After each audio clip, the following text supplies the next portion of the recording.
Le 16 mars 1935, Hitler édicte une loi établissant le service militaire obligatoire et prévoyant pour le temps de paix une armée de terre composée de 12 corps et de 36 divisions. C'était la fin des restrictions militaires imposées par le traité de Versailles. Peu de temps après, il signe avec l'Angleterre un accord naval garantissant la supériorité anglaise. La flotte allemande ne représenterait que 35% du tonnage britannique. Mais cet accord laissait en réalité à Hitler toute latitude pour créer une marine de guerre dotée en particulier de sous-marins, les fameux U-boats, dont la construction était formellement interdite par le traité de Versailles. Très rapidement, les chantiers navals de Kiel sont en mesure de sortir un sous-marin tous les 15 jours.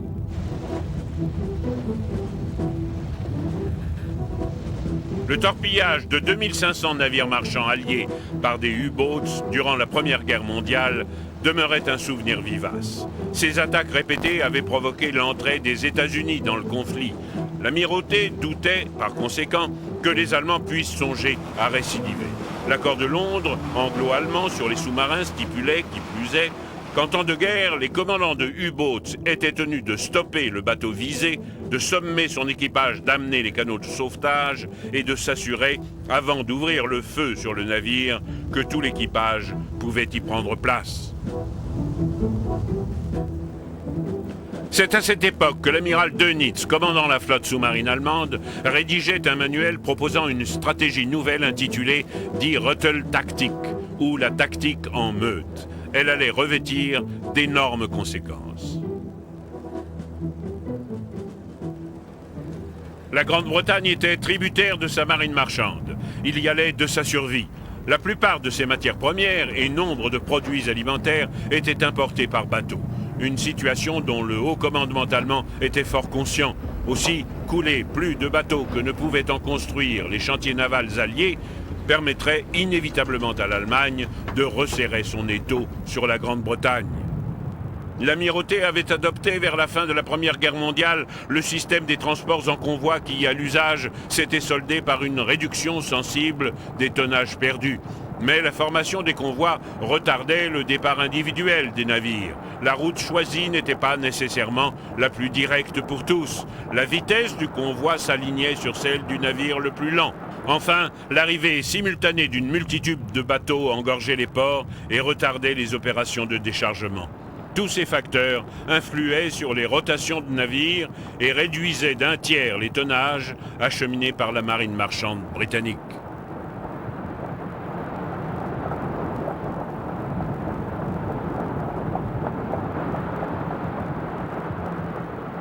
Le système de convoi est rétabli dès l'ouverture des hostilités.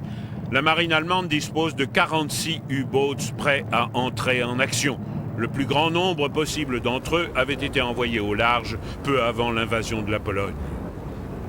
L'Athénia coulait sans sommation le premier jour de la guerre avec ses 110 passagers et 18 membres d'équipage à bord, a été torpillé au mépris des termes de l'accord de Londres. L'incident cause un tort considérable à l'Allemagne auprès des pays neutres. Le lendemain, les U-boats reçoivent l'ordre de respecter les conventions agréées. Mais 3 mois plus tard, les Allemands reviennent sur cette décision et lèvent toutes les restrictions relatives aux attaques, mettant ainsi fin à la brève période durant laquelle la vie des équipages de la marine marchande a été épargnée. Aucune protection de ce genre ne leur sera plus accordée.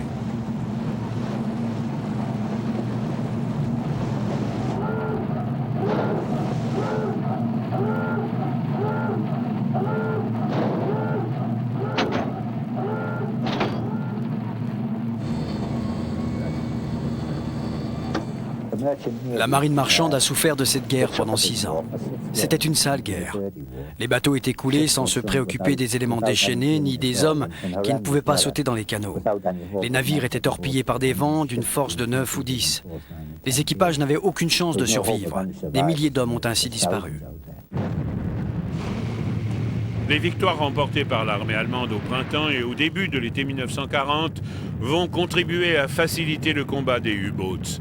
À la suite de l'invasion de la Norvège, de la France et des Pays-Bas, la Kriegsmarine accède en effet à des installations portuaires importantes.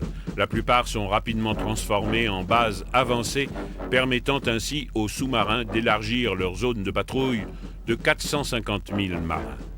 C'est à ce moment que Mussolini place 26 sous-marins modernes à la disposition des Allemands. L'aménagement en France de bases navales et d'aérodromes a pour effet de barrer les voies d'accès à Londres. Le principal port britannique, Liverpool, Glasgow et les ports en bordure du canal de Bristol doivent prendre le relais et se charger de tout le commerce extérieur.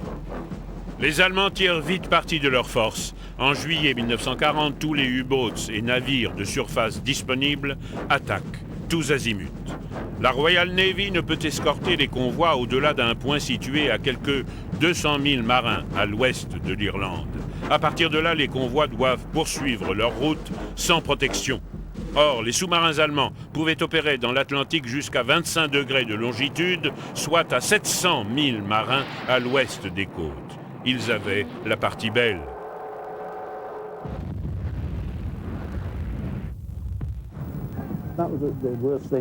Le plus dur, c'était de voir 80 gars d'un bateau qui se fait torpiller. Alors qu'une semaine avant, on avait pris un pot quelque part avec certains d'entre eux. Et puis, on se trouve aux premières heures de la matinée, l'incendie fait rage, le mazout brûle à la surface de l'eau, et il y a ces pauvres bougres. Franchement, on ne peut pas ne rien ressentir. Et ce capitaine qui ne veut pas stopper pour les repêcher. On réalise qu'il y a 60 autres bateaux chargés. On nous disait toujours, le fret sur ce bateau est plus important que toi. Ceux qui sont dans l'eau sont sans fret, sans bateau, ne sont rien. En septembre 1940, la tactique allemande change d'une manière spectaculaire. Il semble que les vues de l'amiral Dönitz, préconisant la lutte sous-marine, aient prévalu. Commandant de U-boat pendant la Première Guerre mondiale, il dota l'arme sous-marine d'une véritable doctrine d'emploi. Profiter de l'obscurité de la nuit pour remonter en surface et attaquer en groupe les convois, puis regagner les profondeurs pour se cacher de l'ennemi. L'intervention coordonnée de petits groupes de sous-marins attaquant en meute connaît un succès immédiat. Les opérations par les U-boats durant les 3 années suivantes seront menées conformément à cette tactique avec une efficacité redoutable. En octobre 1940, en l'espace de 3 nuits, 38 bateaux sont coulés à la suite d'attaques en meute. À la fin de l'année, les Allemands ont envoyé par le fond 1281 navires, soit plus d'un 5e de la flotte marchande britannique de 1939 et l'équivalent de 5 années de construction navale en temps de paix.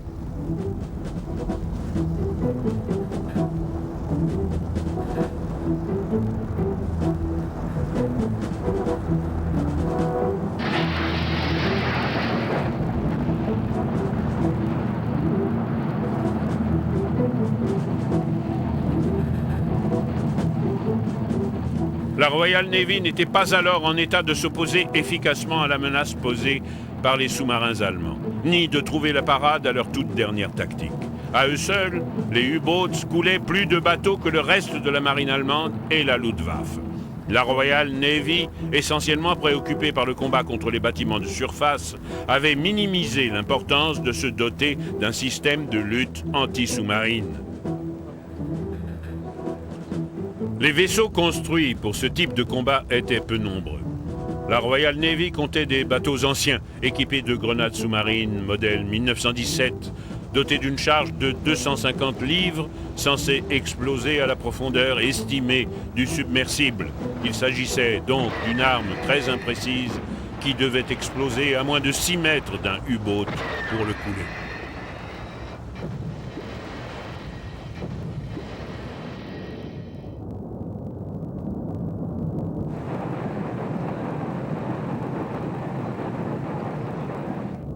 Dans l'intervalle, des perfectionnements constants étaient apportés aux sous-marins allemands.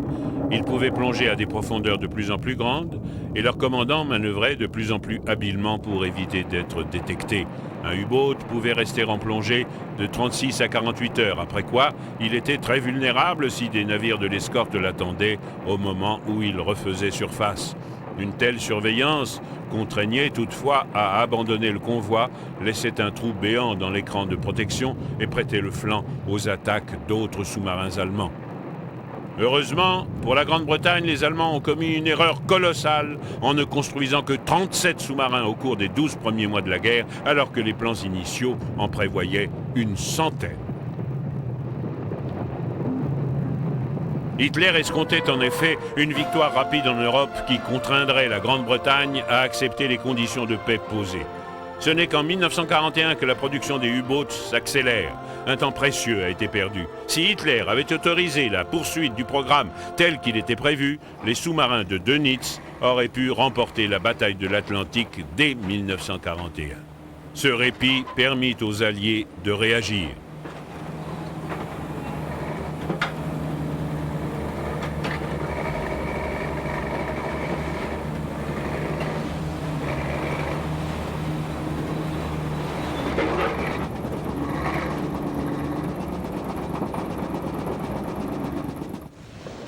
L'expérience acquise durant la Première Guerre mondiale avait montré que l'aviation pouvait harceler et à l'occasion couler des sous-marins.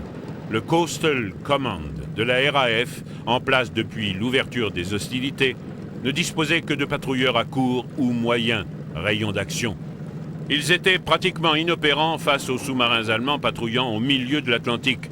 Une lettre adressée en mars 1941 au premier lord de l'Amirauté préconisait l'affectation immédiate par le Bomber Command d'escadrilles de Wellington pour renforcer et doter les unités du Coastal Command d'avions à long rayon d'action. Cette suggestion est rejetée au motif que le Bomber Command devait faire face à des besoins plus pressants.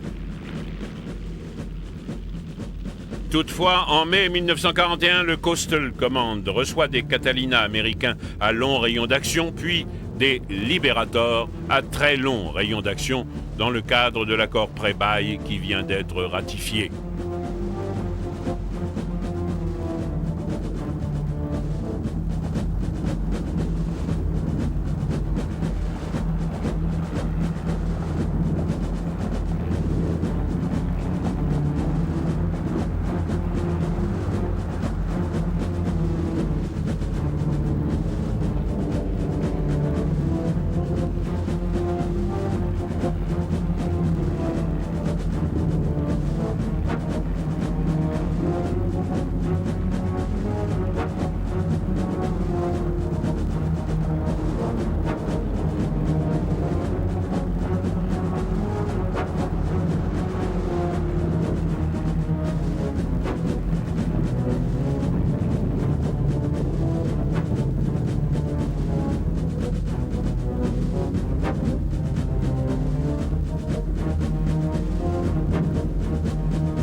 L'amélioration des dispositifs de défense des convois affecte les succès allemands.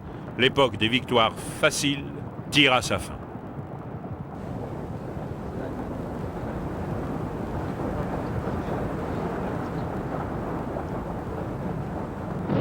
Le nombre de bateaux d'escorte mis en service pour lutter contre les sous-marins allemands augmente constamment.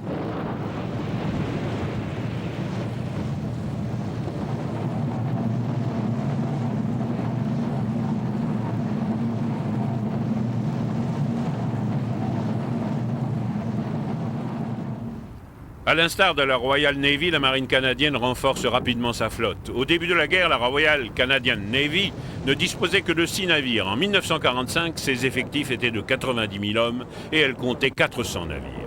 Ces dispositions contraignent les sous-marins allemands à se déplacer de plus en plus vers l'ouest et à se rapprocher des eaux territoriales américaines. En mars 1941, 3 escadres de destroyers américains et 5 unités d'hydravions effectuent des patrouilles dans ce secteur. Ils ont pour consigne de ne pas attaquer les U-boats à moins d'être provoqués. Au fil des mois, l'engagement américain s'accroît graduellement. En septembre 1941, la marine américaine décide de protéger les convois, incluant des navires marchands appartenant aux États-Unis. Cet engagement améliore grandement l'efficacité du système de convoi. Simultanément, la mise au point du radar offre enfin un moyen performant pour s'opposer aux attaques de nuit de sous-marins en surface. Les attaques en meute, comme on devait le découvrir, impliquaient des mesures spécifiques dont les Alliés allaient tirer profit. Les coordonnées, pour que l'attaque soit couronnée de succès, exigeaient d'être transmises par radio. Les Allemands transmettaient d'ailleurs tout par radio. Bilan des attaques, état des stocks de carburant et de torpilles, conditions météo, etc. Ils étaient en effet convaincus que les signaux émis ne permettaient pas de déterminer leur position avec exactitude et qu'ils encouraient donc peu de risques d'être repérés. Toutefois, en 1942, les bateaux alliés sont équipés d'un radiogoniomètre à ondes courtes ou HF-DF, surnommé Huff-Duff. Résultat, toute transmission radio par des U-boats à proximité de convois permettait de les localiser et de les attaquer.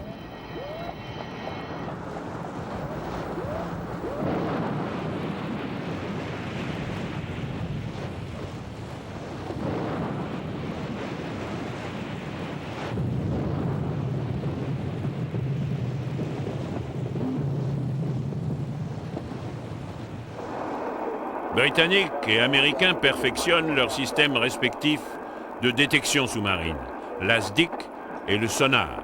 Ces appareils émettent un faisceau d'ondes acoustiques dont l'écho, réfléchi par la coque d'un sous-marin, permet d'établir sa distance et sa profondeur.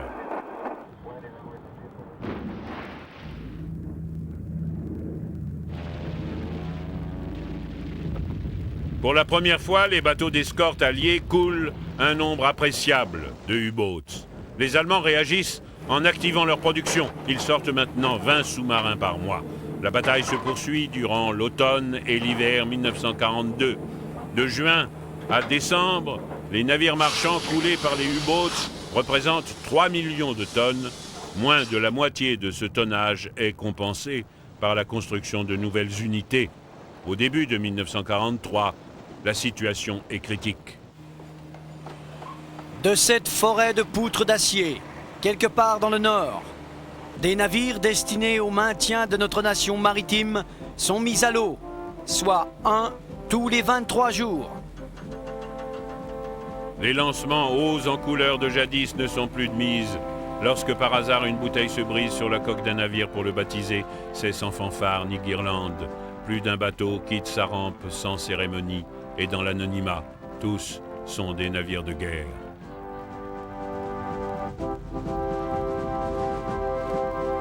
En analysant l'aspect des pertes exprimées en tonnage, il est facile de négliger le côté humain. La marine marchande, une marine civile, perdait annuellement des milliers de ses membres. À la fin de la guerre, un quart de ses effectifs avait péri sous le feu de l'ennemi, soit une proportion plus élevée que celle enregistrée par n'importe quelle branche combattante. Les marins civils changeaient constamment de navire et ils redoutaient les mers du Nord où, en cas de torpillage, leurs chances de survie dans leurs eaux glaciales étaient négligeables.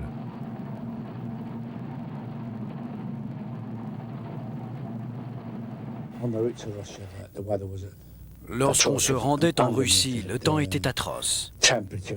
La température était d'environ moins 30 degrés.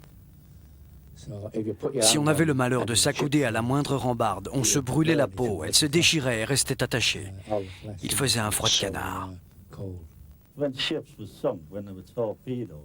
Quand les bateaux coulaient après un torpillage de nuit, en particulier, on pouvait voir à la lumière des flammes des hommes qui glissaient d'un pont en train de s'enfoncer dans l'eau. Nous ignorions ce qu'était la peur. Nous étions trop jeunes pour ça. Nous avons été récupérés par une corvette K-43, qui avant avait repêché 3 autres équipages. Elle était bourrée jusqu'à ras-bord. Alors, on a donné à 2 d'entre nous une bande de tapis en fibre de coco utilisée dans les coursives. On s'est enroulé dedans après l'avoir attaché à la cheminée avec un cordage, et c'est comme ça qu'on s'est maintenu au chaud et qu'on est arrivé en Écosse, avec seulement un repas en 2 jours.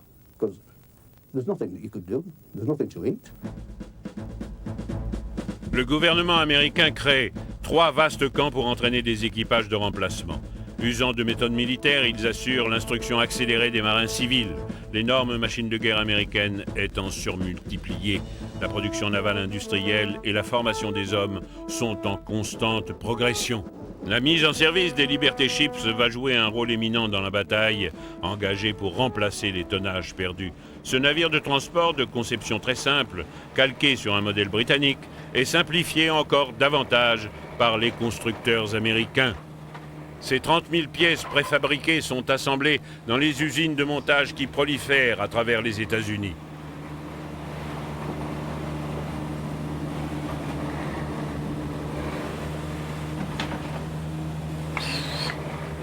Au lieu du traditionnel système de rivetage, de nouvelles techniques de soudage accélèrent considérablement la productivité des chantiers. Temps record enregistré 4 jours et 15 heures. Le produit fini manque d'élégance, mais il est solide. Plus de 2000 bateaux de ce type sont construits durant la guerre, compensant ainsi plus que largement les navires coulés de la marine marchande.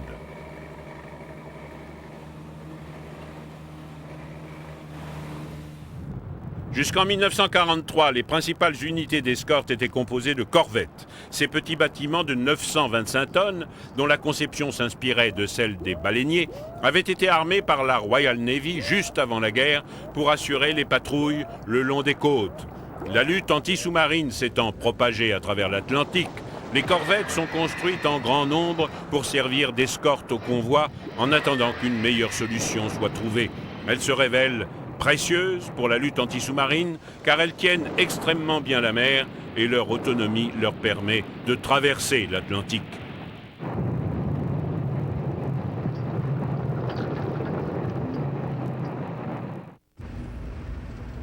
En novembre 1942, l'amiral Sir Max Horton prend le commandement de Derby House à Liverpool, QG des opérations anti-sous-marines de la Royal Navy. À l'instar de Dönitz, son homologue allemand, il avait commandé avec succès un sous-marin durant la Première Guerre mondiale. Son torpillage du croiseur allemand Heller, coulé le 13 septembre 1914, marquait d'ailleurs la toute première attaque d'un navire ennemi par un submersible britannique. Sa parfaite connaissance des sous-marins va l'aider à lutter contre les U-boats. Sir Max était un être absolument impitoyable, au dire d'un de ses collaborateurs. Il vivait à Derby House et passait fréquemment la nuit dans la salle d'opération. Derby House devint un centre névralgique où étaient coordonnés tous les aspects de la bataille de l'Atlantique.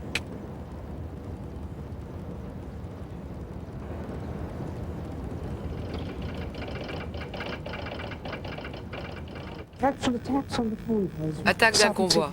Un bateau a explosé. À l'évidence, la situation devient très préoccupante. Un désastre est à craindre. Un nouvel itinéraire doit impérativement être établi. Cet itinéraire est fixé par le routeur dans la salle de pointage et le nouveau trajet suivi est marqué sur le panneau de pointage.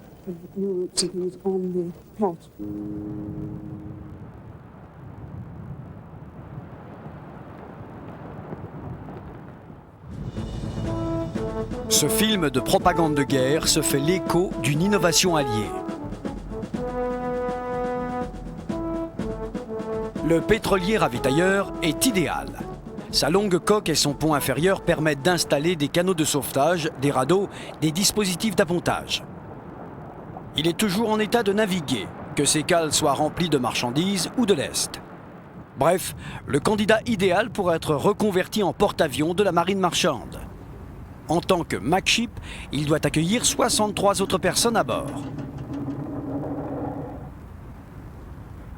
Il faut aménager la partie située au milieu du navire pour y loger les aviateurs, les mécaniciens, le médecin et prévoir une salle de briefing. Les munitions, les grenades sous-marines et les fusées sont installées à l'avant.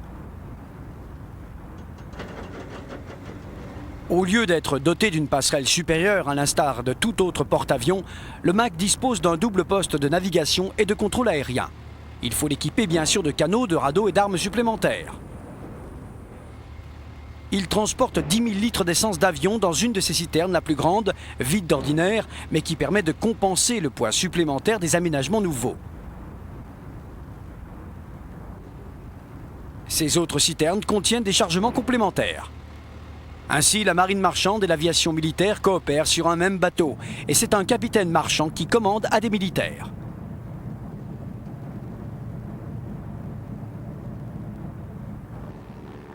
Voici un avion qui amorce son atterrissage, qui descend,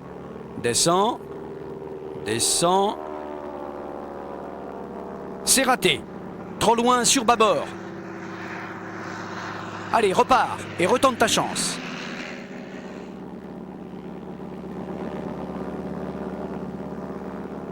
C'est l'officier d'appontage, là, qui nous fait signe. Sa responsabilité est immense.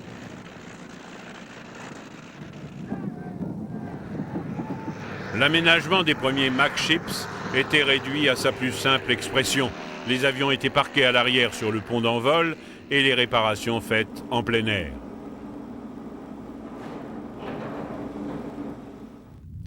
Des dispositions prises petit à petit permirent d'améliorer grandement les installations et leurs capacités. Ces porte-avions d'escorte, comme on les appelait, étaient équipés d'ascenseurs, d'un hangar fermé et d'une catapulte hydraulique. À ce stade de la guerre, divers types d'appareils basés à terre participaient aussi à la lutte anti-sous-marine. Les forteresses volantes, autres avions américains, étaient mises à la disposition des Britanniques pour la chasse aux U-boats. 2 escadrilles opéraient à partir de bases installées sur les Hébrides extérieures. Les Sunderland, des hydravions de fabrication britannique, étaient affectés depuis 1939 aux opérations dirigées contre les U-boats. Les sous-mariniers allemands qui connaissaient ce type d'appareil lent et pesant l'avaient gratifié du surnom de Moede Binnen ou bourdon fatigué. Bien que performant, l'utilité de ces avions était limitée par leur vitesse et par leur rayon d'action de 1300 milles marins. L'appareil, avec son équipage de 10 hommes, était cependant apprécié. Sa carlingue, très spacieuse, était équipée de couchettes et d'un bloc cuisine. Mais lutter contre l'ennui était le plus grand des ennemis et survoler pendant des heures un paysage marin uniforme où les engagements avec l'adversaire étaient peu fréquents représentait une tâche abrutissante. Les sorties des groupes 18 et 19 qui patrouillaient entre l'Islande et les Hébrides ou dans le golfe de Gascogne étaient beaucoup plus mouvementées. Elles mettaient constamment en danger les U-boats qui, venant d'Allemagne, pénétraient dans l'Atlantique et ceux qui sortaient de leur base ou y rentraient en France. Les avions déployés dans ces secteurs faisaient du bon travail. Parmi les millions d'Allemands qui se battaient pour Hitler, les équipages de la Luftwaffe et ceux des U-boats étaient les plus respectés par leurs compatriotes. Ils devaient satisfaire à des normes de santé physique et mentale rigoureuses. Ils utilisaient des armements modernes sophistiqués dans des conditions fort dangereuses et souvent loin de leur base. Pour les Britanniques, le sous-marinier allemand était loin d'être considéré comme un héros. Le torpillage apparemment sans scrupule du paquebot Athenia durant la première nuit des hostilités et les procédés utilisés par les U-boats ont apporté par la suite de l'eau au moulin de la propagande alliée. Les commandants de U-boats étaient dépeints sous les traits de tueurs nazis fanatiques et leurs équipages comme de vulgaires assassins. Ils furent rapidement autant détestés que redoutés. La plupart des commandants avaient moins de 30 ans. Leur loyauté envers Hitler et Dönitz était sans faille. Être responsable d'un bâtiment qu'ils pouvaient pratiquement mener à leur guise à travers les mers et les océans était considéré comme un très grand honneur. Un U-boat avait un équipage de 50 hommes, un commandant, 2 chefs de quart opération, un officier mécanicien, 7 officiers sous-mariniers et 39 matelots. Un U-boat naviguait 6 mois d'affilée. Les flottilles opérationnelles allemandes disposaient de bases en Norvège, en Méditerranée et même en mer Noire. Mais les principales unités de sous-marins de la Kriegsmarine étaient basées dans des ports du golfe de Gascogne.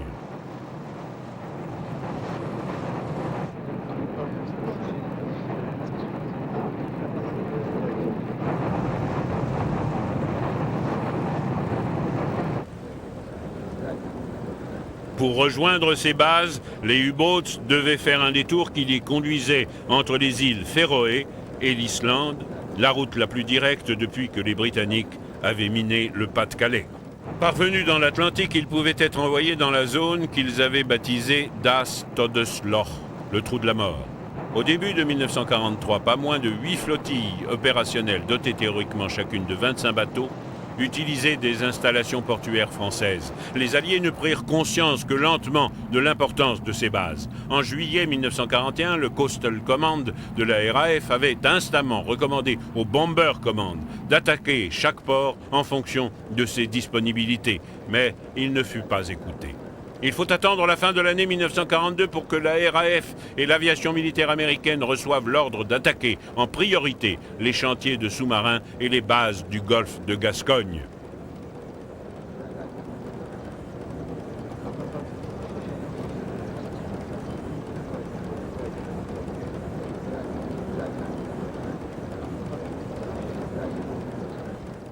Mais l'ordre est donné trop tard. Les Allemands avaient construit d'énormes abris blindés pour protéger les sous-marins. Leur aménagement avait été parachevé au milieu de 1942. Les Alliés avaient laissé passer l'occasion de détruire les sous-marins à quai. Ils étaient maintenant protégés par une ossature en béton armé de 4 mètres d'épaisseur.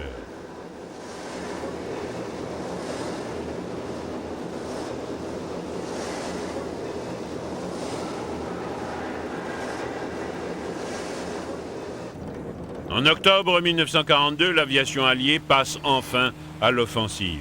Des bombes de 1000 kilos tombent directement sur les abris sans démolir la voûte qui les protège.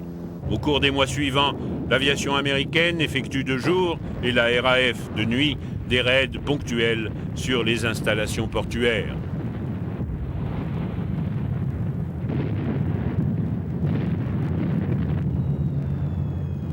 20 000 tonnes de bombes sont déversées sur les ports du golfe de Gascogne. Les dommages causés sont insignifiants au regard de l'effort déployé. Pas un seul sous-marin n'est touché.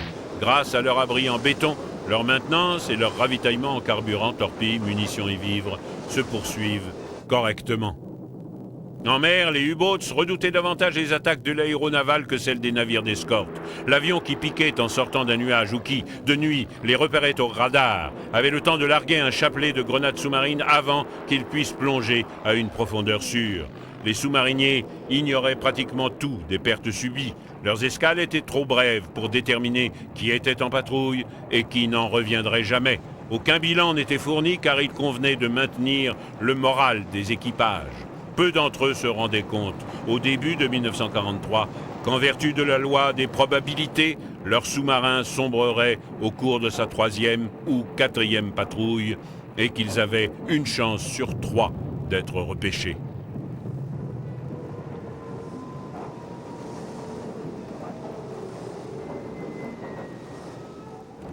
En 1943, Hitler relève l'amiral Raeder de ses fonctions de commandant en chef de la Kriegsmarine et le remplace par l'amiral Dönitz qui continue d'assumer ses responsabilités de commandant des unités sous-marines allemandes.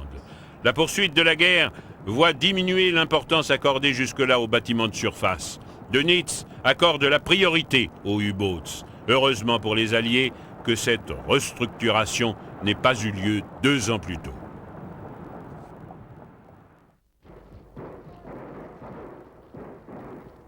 Il devient de plus en plus évident en 1943 que les Allemands perdent la guerre. Leurs armées battent en retraite sur tous les fronts.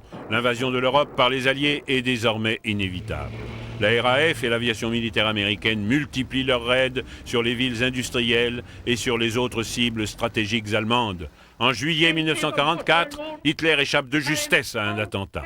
De solides progrès sont enregistrés par les Alliés sur tous les théâtres d'opération, sauf sur celui de l'Atlantique Nord.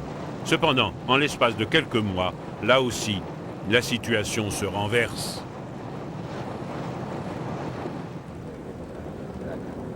Deux ans auparavant, les services secrets britanniques avaient effectué une découverte de la plus grande importance. Tous les U-boats communiquaient à l'aide de la machine Enigma. Cet appareil électromécanique permettait de coder des messages sur une série de tambours ou rotors. L'appareil était équipé de fiches interchangeables connectées au tambour et au clavier du codeur. La sélection des fiches et celle des autres combinaisons pouvaient être modifiées toutes les 24 heures. Pour les services alliés du chiffre, cela signifiait que les analystes devaient choisir entre des millions de combinaisons.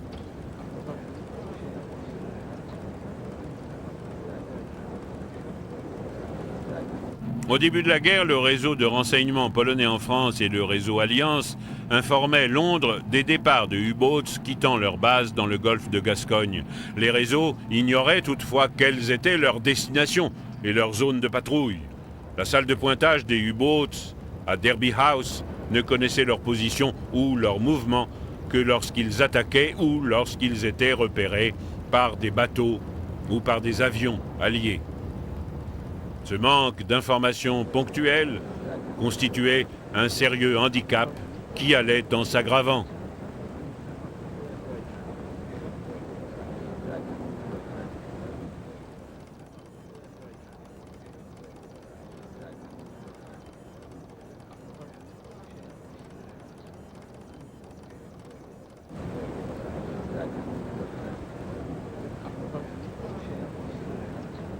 Ce n'est qu'au printemps 1941 que des progrès significatifs sont accomplis. Armés d'un décodeur Enigma et de ses combinaisons, saisis sur un chalutier allemand, les organisations britanniques du chiffre CS et GC décryptent le code pendant tout le mois d'avril 1941. C'est alors que CS et GC découvrent une possibilité de se procurer davantage de documentation sur l'Enigma. Les Allemands maintenaient dans l'Atlantique 2 navires météo. Ils étaient tous deux équipés de codeurs Enigma. Les 2 navires sont saisis. Un plus grand nombre d'analystes du chiffre sont recrutés et pour la première fois, les messages secrets sont décodés et leur contenu exact relayé aux salles de pointage et aux chasseurs de U-boats. En 1943, les Allemands se rendent compte que les Alliés parviennent à la dernière minute à éloigner certains convois des secteurs patrouillés par les U-boats. De plus, par une curieuse coïncidence, des avions apparaissent souvent à la verticale de nouvelles concentrations de sous-marins.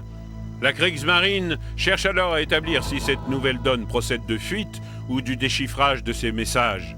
Elle rejette les 2 hypothèses et attribue le succès des Alliés à un système de radar particulièrement performant. Elle l'attribue aussi à une plus grande efficacité de la résistance française et des services secrets britanniques. Les Allemands en concluent que les codes de la Kriegsmarine demeurent inviolables. Si nous avions su qu'ils avaient percé le secret de nos codes, nous n'aurions plus transmis de messages cryptés par radio.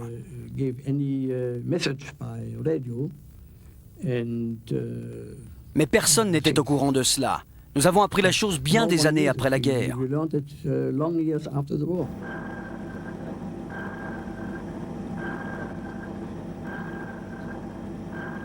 Les renseignements de la résistance française, les unités d'appui équipées de radars, d'ASDIC et de Huff-Duff, les porte-avions d'escorte et le remplacement par les Alliés de leurs propres codes secrets sont autant de facteurs qui ont contribué à la destruction croissante de U-boats. En mai 1943, Dönitz en perd 41 contre 50 navires marchands torpillés.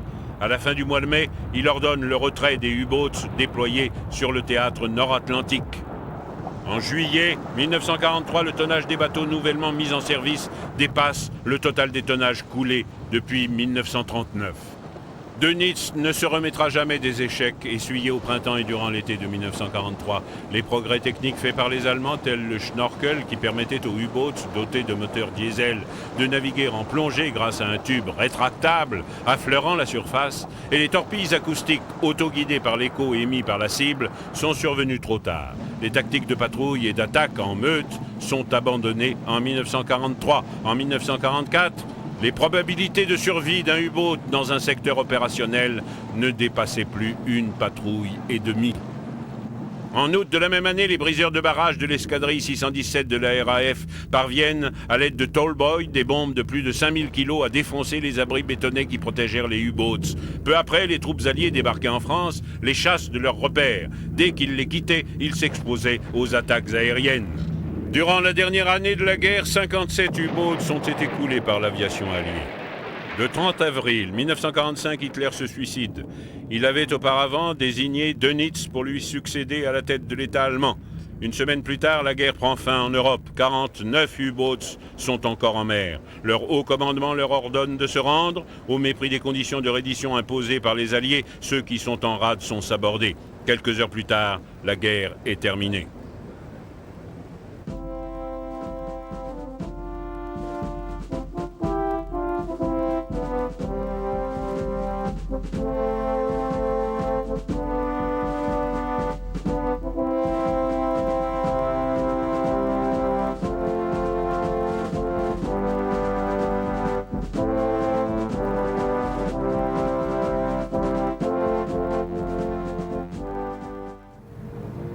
La campagne de destruction menée par les U-boats a créé un immense cimetière marin.